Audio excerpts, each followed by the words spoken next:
जावेद उस्मान बिजाराणी जी report मूजिब तंगवाणी भरिसां तंगवाणी थाणे जे हद Kandhkot तंगवाणी main road ते हासीवा वटा नामालूम हथियार बंदन हथां 2 ॾींहं अॻु अगवा थियल तंगवाणी थाणे जे वॾे मुंशी शोबान जखराणी खे ज़िले कश्मीर पुलिस ज़िले कश्मीर कंधकोट जे दुरानी महर जे कच्चे में कश्मीर पुलिस CIA स्पेशल टीमन खुफिया इतला ते कार्रवाई करे ॾोहारियुनि सां मुबैना मुक़ाबले बाद बाज़ियाब कराइण जी दावा कई आहे।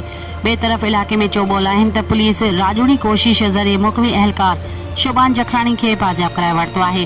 होॾां ज़िले कश्मीर पुलिस में शामिल कारियूं रिढूं निर्वाड़ थियण लॻियूं।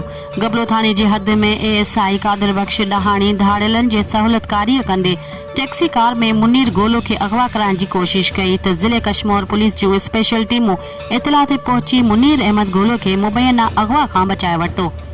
SSB कश्मीर कंधकोट अमजद अहमद शेख ASI कादिर बख्श डहाणी जे धाड़ियलनि सां सहूलियतकारी जो नोटिस वठंदे उनखे गिरफ़्तार करे मथां केस दाख़िल करण जो हुकुम ॾेई छॾियो ऐं ASI ख़िलाफ़ डिसमिस फ्रॉम सर्विस जो बि हुकुम जारी करे छॾियो। ॿिए तरफ़ वाक़े जे हवाले सां ज़िले कश्मीर पुलिस जी वधीक जांच जारी आहे।